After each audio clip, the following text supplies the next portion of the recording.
Right. Look, I'm gonna get this. I'm gonna do a separate video on this. By the way, if you're listening to live stream, I want to split this up. So I want to get Dave's opinion on this topic as well. So I'm gonna set this up. So if you're not paying attention, this is what's going on. So we're doing a live. It's Dave with All Terrain Nation. It's Tim Pickup Truck Plus SUV Talk.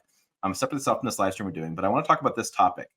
This question has been coming up a lot, and I want to get your viewpoint on it. So the question is this: with the higher price of full-size trucks and the towing capacity of mid-size trucks getting more, are people cross-shopping mid-size and full-size more than what manufacturers led us to believe? And I pull up this video because, and I'm just going to let it play in the background, because a couple years ago I had really random luck. Ended up getting a GMC Sierra and a Honda Ridgeline, which I need to add 1500 at GMC Sierra anyways, title. And I ended up doing a video where I walked around both and showed the payload and I showed the vehicle overall. And it's interesting. And I think people are cross-shopping mid-size, full-size now because, like I said, those reasons. Full-size got really big, it's gotten really expensive, and people's needs haven't really changed. They're not, 13,000 pounds and a half ton. If you're max towing that, I think A, you're dumb because that's a lot of weight for half ton. And B, go find a pull behind camper that weighs 13,000 pounds. You can't. It's all fifth wheel. So it makes no sense to do that. And I don't know. Oh, I'm wearing gloves. Apparently it was cold that day. I'm like, what's on my hands? You're so badass. That's what it is. Right. I'm going to speed up this. I'm going to turn the speed of this video up a little bit. But by the way, I watch all videos like at 1:25. He does. Tim will go. He'll watch something I did, and he was like, "Man, you got through that really quick." And he's like, "Well, I watched it at 2x or whatever." Look, an ad. Yeah, we'll skip that ad for now. Don't skip the ads. But in this particular case, we're gonna skip that ad. But no, yeah, people are always like, you talk really fast, and so my videos now I've started saying, because Dust pointed out that in one of the videos, he goes, just go to the settings and turn Tim's speed down. Mm-hmm. And I was like, so in the videos, I'm like, you think I talk fast? Guess what? Press the button. But this is an interesting comparison. The payload actually, here's a shocker for you guys. The payload is actually more in the Ridgeline than it is the Sierra. So people think the Sierra is a bigger truck, and so it can carry more stuff. Volume wise, it can. Oh, look at I'm talking about tires. That's weird. Volume wise, how on topic. The bed is bigger in the Sierra, but you actually can haul more weight in the Ridgeline. I wonder if it's because the unibody construction is just able to do that versus. No, actually, I've been looking at that more and more. You look at mid-sized trucks, and mid-sized trucks have better starting to have better payload. It's based on GBWR minus curb weight equals payload. Well, in a lot of cases, they're built on the same framing. Yeah. So it's they're a smaller vehicle built on a not heavy duty, but a 1500 framing. A lot of cases, so it makes sense. So I mean, that's my question. It's like if you were shopping for a new truck today, and you saw a light duty or full size truck was within $4,000 or $5,000 of a mid-size truck, does size matter to you at all? Or are you just shopping for truck versus truck? Well, so we battle this at my house. Kelly loves a full size pickup truck. Because so make sure you ask. She likes. I had a Nissan, the latest Titan. We did a 3-year long-term review of that vehicle. It was a fun vehicle. Did everything. I mean, I hauled mulch, did all the normal stuff you do with the truck with it. I pulled with it, pulled my Nissan Xterra 200-300 miles with it. Worked great. But I'm just more attracted to midsize just because it's easier to deal with in a daily situation. And for me personally, and I'm not against full-size trucks by any means because I like them. I would have a TRX in a heartbeat. But I just think that for my normal use, it doesn't fit what we generally do. They take up in my driveway, which I already have driveway issues of my driveway is fairly narrow. So when you pull two cars next to each other, it's like you step out of the mud or whatever. So you add a full-size truck to that and it's just, you're in the mud. And then if I needed that, I could just go rent one, to be honest. And I think that's where, there's definitely with trucks, it's a kind of a dick measuring thing. I think sometimes, especially between you and your neighbors, for whatever reason, we always want to have the latest, coolest and you want the biggest and most tough looking. Well, I think that's where people get caught up in the big trucks and maybe should compare the little trucks. Cause with the new Ranger that's coming out, you're about to do the press tour of that. you get a lot of good features in that truck, man. A lot of like you can get the backup what did Ford call that there where you can hook up to the towing assist deal. It's a little dial, it'll help you back the vehicle up. You get all that in the little trucks now. So I don't understand, like I don't want to be forced into a big truck for features like that now that they're doing them in the little trucks. I mean, that's the guy's point. And I've talked to automakers, and automakers tell me nobody cross shops. But I Oh, wonder they're if that's silly. They're changing. silly. Yeah, I If just don't nobody want. cross shops, there wouldn't be a million YouTube channels of everybody wanting to talk cars. Well, I mean, I'm saying cross shops, mid-size to full size. No, but that's Um, my point is if no, like at some point you type in truck, if you're new to trucks and you just type in truck, YouTube's the second largest search engine. right. So people use it for a search engine. You type in trucks, guess what? You're going to see everything. So if you're a new buyer to this market, which we know there's a lot because they've all killed cars. so so it's either this or an SUV now. So people are shopping them and they're going to come across each brand or each size. Yeah, I just think it's interesting. Like and you bring a great point in that if the it used to be the mid-size truck was cheap and you didn't get all the features and Mhm. whatever, you didn't get all the stuff.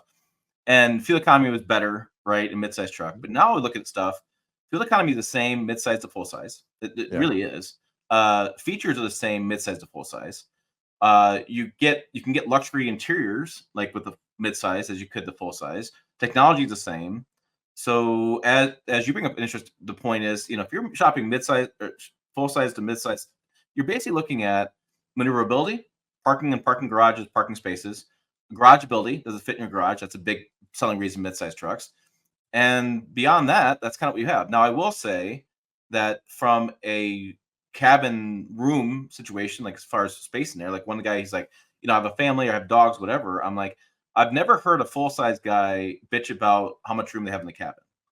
I have heard mid-sized guys bitch about, I wish I had another inch of leg room or another inch of this, Yeah. whatever. So, Well, especially back definitely. right. So if you are carrying a family, if you're hauling stuff on a consistent basis, if that's your plan, you really can't go mid-size. Mid-size crew cab is substantially different than a full-size crew cab. Well, I don't know, man. I've had a few Nissan Frontiers, the big cab Frontiers, and I mean, I have my son's obviously he's moved out now, but at the time, like he was a teenager, my daughter was a toddlerish. Like it didn't never bothered us. I never heard my son complain he didn't have enough room on trips or anything.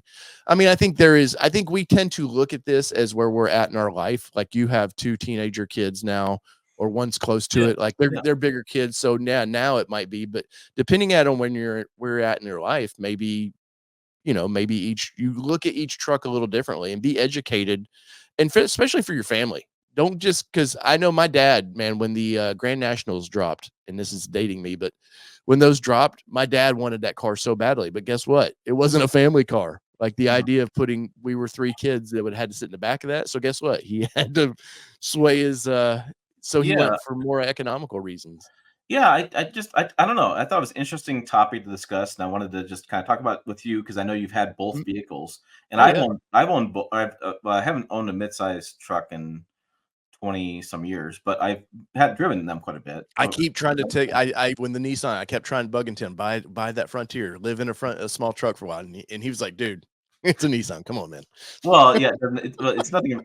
Not quite, SEO traffic on a Nissan Yeah. Frontier is not as Yes. high. It's just business. But I do. It is interesting. I've been thinking Well, about what to do. here's something interesting from Mike. I think putting another 6 inches in the cab of a midsize, maybe offering 6 inches shorter bed. I want to bed length on a midsize truck, man. I've heard so much crap about that the GM and Ford. I call it the top the instead of the big three now, that it's only the big two, seeing as how Stellantis, whatever they're doing. I don't know what they're a European company now. So all my videos that I've talked about those vehicles people are upset that the bed, they're not offering this 6 foot bed. They're not doing this and that. And of course, Toyota still is, but that I can't buy into that well, let's add more to the bed and shorten the cab of or the bed of I it a little hear bit. it both ways. People want another inch in the cabin and one out of the bed, and then other people Yeah. say, "I want another foot in the bed and take the foot out of the cabin." They want to extend the cabin. I mean, I would love for one I've of heard these it both ways. manufacturers to do a blind taste test sort of, where they put people in the back of a truck and go, "Okay, this is truck A, and here's truck B, and truck B has that 1 extra inch." And I guarantee you nobody would notice. Never you don't even have to be, like, blindfolded. I guarantee you could get into each truck and go, "Okay, which one is the inch longer one?" You would never notice. So I think it's interesting with that topic because the Jeep Gladiator is actually the biggest mid-sized Mhm. truck on the market. Yeah, which I've It's owned. actually the longest, and it's actually legroom and everything. But they're I haven't heard Jeep Gladiator owners talking about how great it is to have that little longer truck. And I'd be curious Um, to know from those owners, like, is that was that a selling feature? Because I don't think it is. And I I it honestly, it wasn't when I looked at it as a is review you vehicle. I mean, I bought didn't one, take yeah, I didn't take that in consideration, like, "Oh my god, look at all the room." It is I will say it is definitely you can tell it's more spacious, right? I mean, so it is interesting. It's like it's the only mid-sized truck that doesn't fit in a standard 17.5 foot garage. but And it's let and the worst seating vehicle I've ever owned. right, because you sit up The like most this. uncomfortable. Well, Oh, that yeah. and the Jeep knows they have to make the cushions last longer than normal vehicles because they're making their vehicles to go off-roading, be beat up a little bit, take more abuse.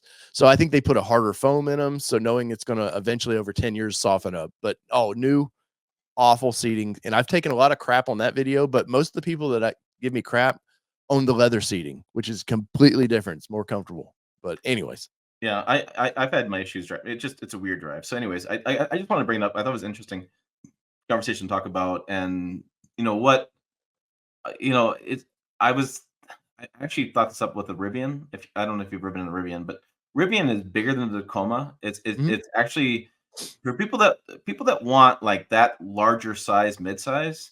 The Rivian is actually that sweet spot between that and the yeah, full it's a size. little wider, it seems A little like. bit wider, a little bit more cabin room.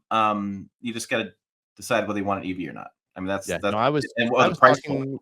talking Holy cow! what I was did a little walk around. I didn't drop a video on it, but I did a walk around with a Rivian Rep a couple weeks ago, and God, those they I will say that's probably my favorite EV truck right now. I think they nailed the best of making it look a little futuristic, but not just going completely Cybertruck. You know, they could have done something crazy like that for attention. And I'm not crapping on Cybertruck either. That's a whole nother channel. But this, I think the Rivian, they nailed what made a truck. They really looked at what trucks are, probably through when Ford bought into them, probably helped focus that a little bit. But I think for that mid-size kind of segment, if you want an EV truck, it's probably the best, most comfortable out there. Yeah, I mean, it's just you got to get past a little front end styling. It's a little unique. Unique is a nice way to put it, but Not as unique as Cybertruck. that is true. But yeah, it's like yeah, exactly. TRD John says Rivian is like a first gen Tundra inside. It's the perfect size. Yeah, Mhm. I think people want that first gen Tundra. They want a lot of people I know have old Dodge Dakotas that Well, were like do you think that that. if these, Ford's done well with the Maverick and the Maverick, I saw a Maverick next to at a red light the other day next to the current Ranger, or I guess the last generation Ranger. And if you see just a Maverick in a picture, you're like, man, that thing still kind of looks big. But when you see it next to what we call midsize now, you're like, okay, I see it. It is a little smaller. It's proportioned better. Do you think if all these brands would bring something more Gen 1, Gen 2 truck size in this segment back? For one, they're more fuel. I remember a hard body that I had, a 1990 hard body. Dude, I could get almost 30 miles per gallon in that little truck. Like ridiculous. Do you think if they were to bring, I know safety is a big deal with that of you shove all this tech into this, which makes it, more heavy, crash, the old trucks were steel bodies that didn't give as much as today's more thinly stamped vehicles. Do you think there would be a market for that? Do you think if Toyota, what's the Stout Toyota? There's all these rumors, and I think you did a video on it. There's rumors of that thing might be coming to the United States. Do you think that if they built a smaller, like I remember the old Back to the Future generation Toyota truck, dude, that was a great size vehicle. Yeah, it was basically a two-seater, but a lot of cases now, this generation, the millennials and Gen X or Gen Z, they're not having kids. I think there's a case study for, hey, people just need a two-seater, basically, maybe an extra cab where you can throw something back there so it doesn't get wet. Maybe there's a case for that now. I think I think they're trying. I think automakers. I mean, obviously, automakers want to build what people want to buy, right? I mean, that's they're going to do that. Well, Ford said that this week. Yeah. From a production standpoint, talking about the Lightning, but from a building standpoint, I think it's probably the same amount of money it costs to build a full size as it does midsize because Yeah. I don't think it's any more expense. So it's like Generally, the wiring, same amount of wiring, right. almost the same amount of metal. So yeah, I think from automaker standpoint, they're like we can go smaller, but look at the half ton market. That sold I think 3 to 4 million units last year, and look at the It was up. overall market. The market sells about 16 million, I think, per year. So 25% of the market is in just trucks, and people are buying full size trucks so it's one of the situations where they don't want to mess with that. Like they don't mess with that. But I think they are hearing consumers on smaller size, and so that's where again your Ford Maverick came out, your Hyundai Santa Cruz came out, and what's interesting with the Ford Maverick, I still go back to this, is Ford came out and literally said that CEO Jim Farley said, wow, you guys like that truck, huh? Like they were like, oh wow, people bought the crap out of it. Oh, holy cow! Like